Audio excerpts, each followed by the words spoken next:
Allez, bonjour à toutes et à tous et bienvenue dans cette vidéo de présentation du master spécialisé du commerce international des vins et spiritueux de BSB.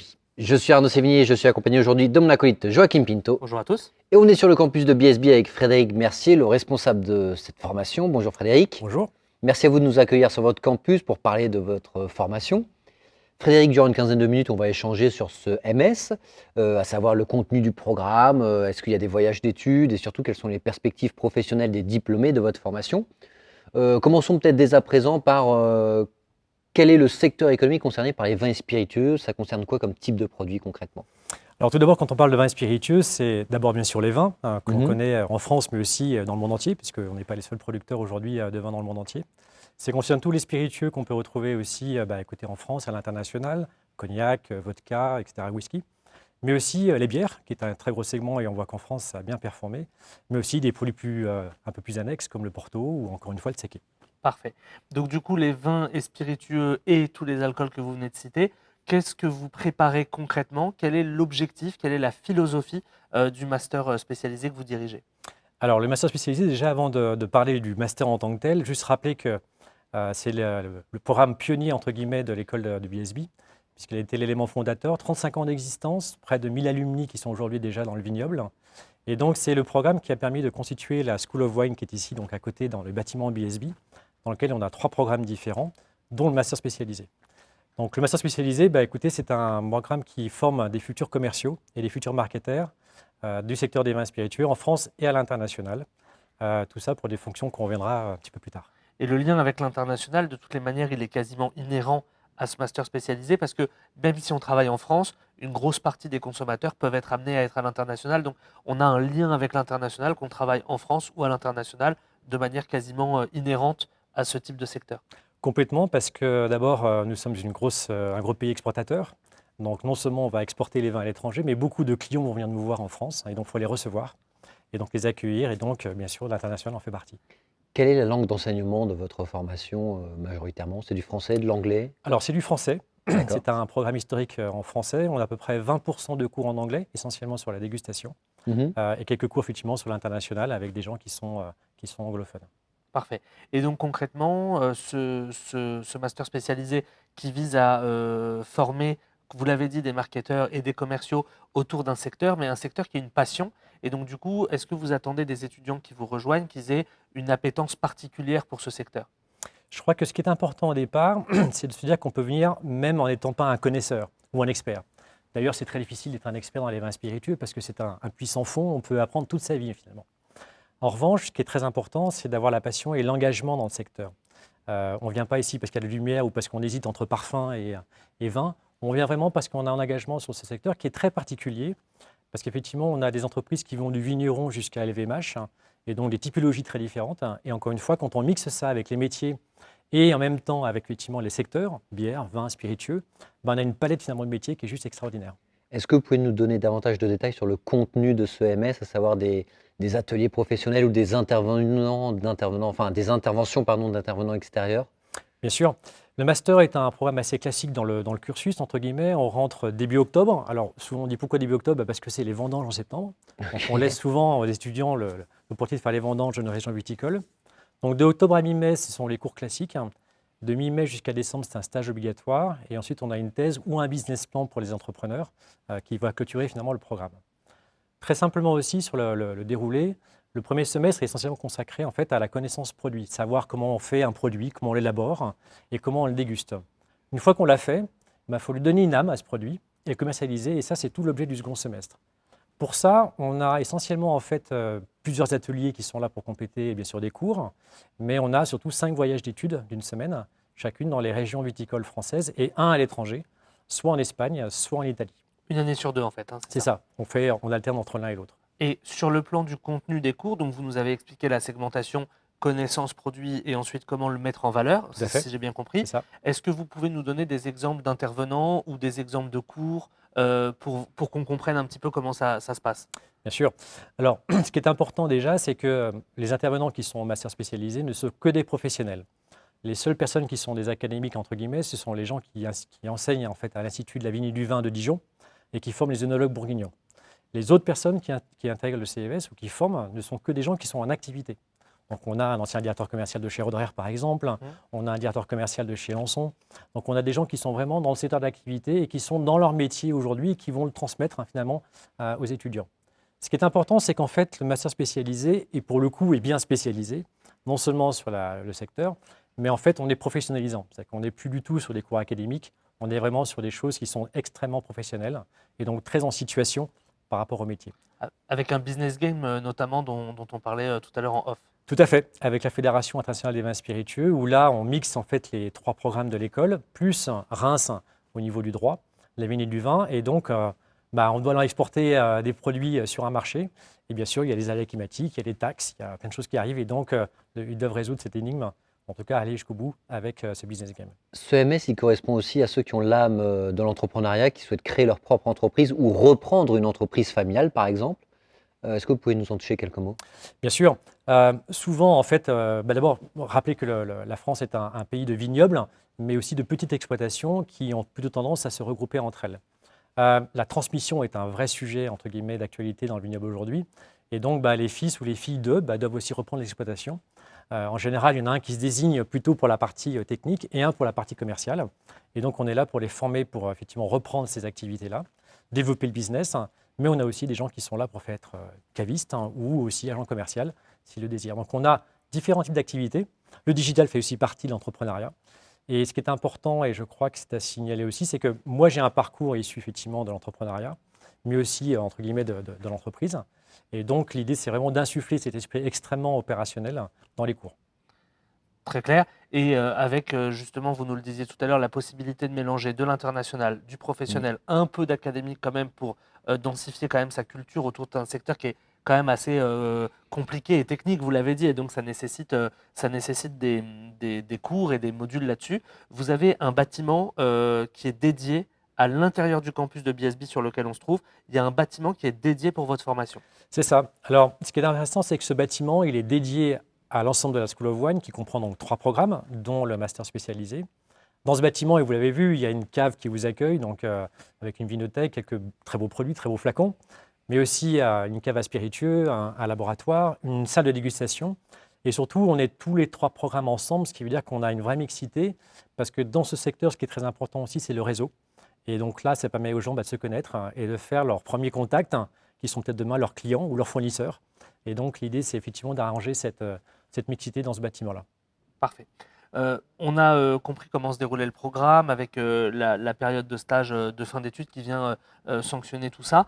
Les axes de différenciation qu'on retient de ce que vous nous avez dit, mais peut-être que vous voudrez les préciser. D'abord, il y a ces voyages d'études. Est-ce que vous pouvez nous en dire un peu plus?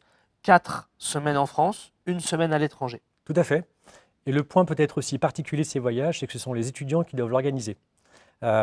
Pourquoi ils l'organisent? Parce que d'abord, ça les met en situation d'aller démarcher des gens. Donc, on est des commerciaux, donc on doit les démarcher comme les entreprises. Et puis, l'autre point qui est important, et je reviens sur l'histoire du réseau, c'est que le réseau, c'est fondamental et que grâce à ce voyage, ils doivent développer leur réseau aussi. Donc, on rencontre aussi bien des alumni dans les régions viticoles que des gens qui ne connaissent pas. Donc, l'idée, effectivement, est de faire face à différents types de situations dans ces voyages. Et donc, c'est à eux de l'organiser. Donc, ça, c'est un point important de différenciation.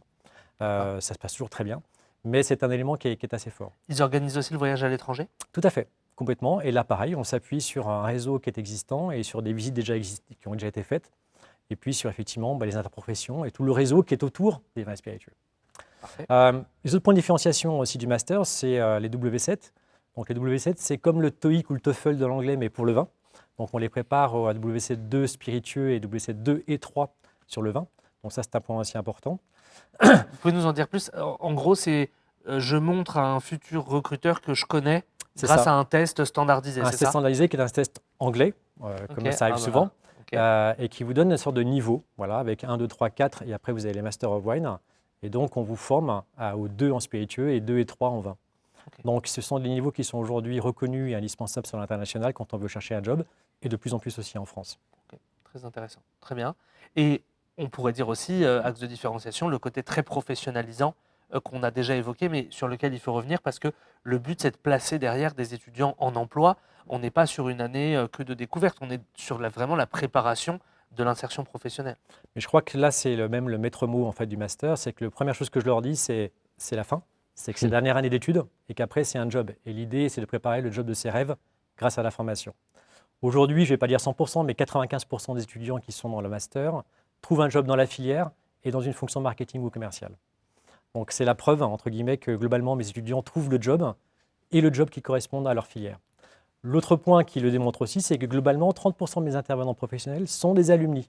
Donc, je fais la preuve aussi que globalement, tous les gens qui trouvent un job dans la filière peuvent aussi devenir demain enseigner et sont donc aussi professionnels. Donc ça, c'est un point fondamental, effectivement, qui est à éclairer. Et donc, vous nous faites la transition parfaite avec les perspectives parce que, du coup, le but du master, c'est de préparer, vous l'avez dit, des marketeurs et des commerciaux autour d'un secteur passion, vin, spiritueux, bière, alcool en général.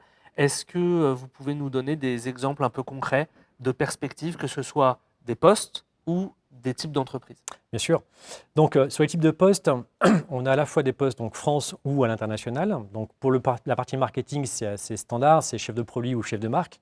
Voilà. Et aussi pour la partie commerciale, chef de secteur ou responsable export. On a aussi bien des postes aussi dans le digital, ce qui peut aussi arriver, et aussi des postes de trade marketing qui peuvent aussi compléter toutes ces fonctions-là.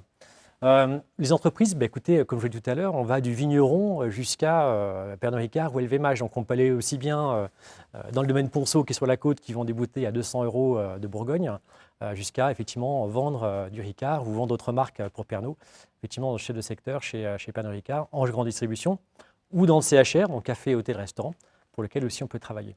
Donc on a des postes de ce type-là, on a aussi des postes type brand ambassadeur, donc qui sont des postes en fait de représentation de marque en France ou à l'international, pour former des commerciaux aussi de redistributeurs.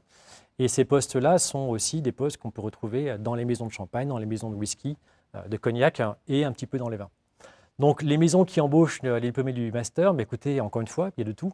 Pernod Ricard, MH, voilà, on retrouve aussi donc Ponceau, comme je vous l'ai dit, on a Bardinet, avec qui on a un accord aussi de recrutement avec eux. Donc on a vraiment tout type de fonctions, tout type d'entreprise dans ce secteur. Et aussi alimenté par le réseau alumni dont vous parliez tout à l'heure, qui passe de recruter à recruteur quelques années après. Complètement. Alors ça, c'est un point fondamental. Je vous l'ai dit, le CIVS, c'est 35 ans d'existence, donc master pionnier en France, près de 1000 alumni dans le vignoble qui ont été étudiants et qui maintenant sont aussi recruteurs. Donc, bien sûr, il y a forcément un réseau qui est là et bien sûr une facilité à trouver un job. Je ne dis pas que c'est facile, je dis simplement c'est que le réseau est là pour vous aider effectivement à trouver un job. Parfait. Et est-ce que vous pouvez nous parler un petit peu, vous l'avez quand même évoqué en filigrane, mais peut-être faire un petit mot là-dessus, sur les nouvelles tendances qui traversent le secteur. Vous avez parlé de la digitalisation, peut-être le progrès technique, l'innovation, peut-être le réchauffement climatique. Est-ce que tout ça, c'est des perspectives que vous abordez d'une façon ou d'une autre pendant l'année? C'est bien qu'on les aborde, c'est que c'est même obligatoire. C'est que si on veut former un métier de demain, il faut que les métiers soient, entre guillemets, up-to-date avec tout ce qui se passe aujourd'hui. Et on a effectivement différents fronts aujourd'hui dans les vins spiritueux. Commercialisation, effectivement, le digital est un point important et c'est un axe sur lequel on est aussi très présent aujourd'hui parce qu'on voit très bien aujourd'hui que autant c'était nos parents qui nous donnaient ce qu'il fallait boire, c'est qu'on enseignait aux enfants, qui prenaient ce que disaient les parents, mais aujourd'hui, on commence à avoir un effet inverse, c'est qu'en fait, les enfants commencent à dire, enfin les enfants, les adolescents ou les gens plus âgés, commencent à dire à leurs parents, écoutez, ça, il ne faut plus consommer parce que, pas bio, parce que, etc. Donc il y a pas mal de choses qui sont en train de se transférer en termes de consommation. Le digital aide beaucoup à ça, bien évidemment.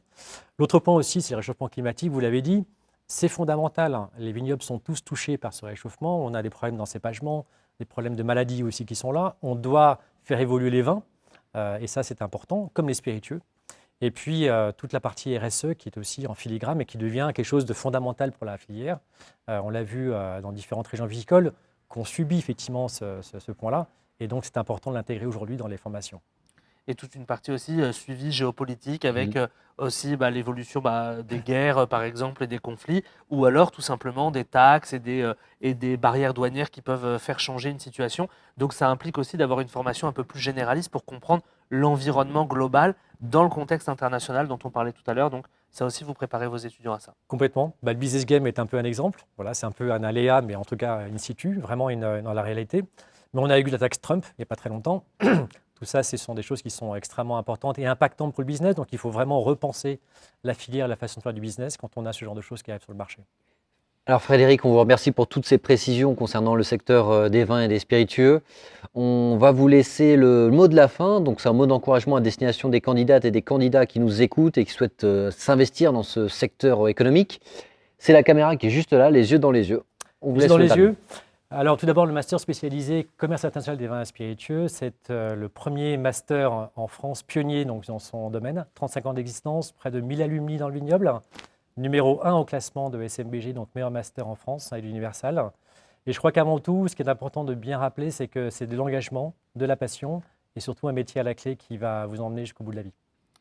Merci beaucoup de nous avoir fait voyager au travers à la fois du master spécialisé et à la fois des vignobles français plus généralement et internationaux. On espère que ça vous a donné envie d'en savoir plus. On vous dit à bientôt pour d'autres vidéos. Salut à tous. Salut à tous.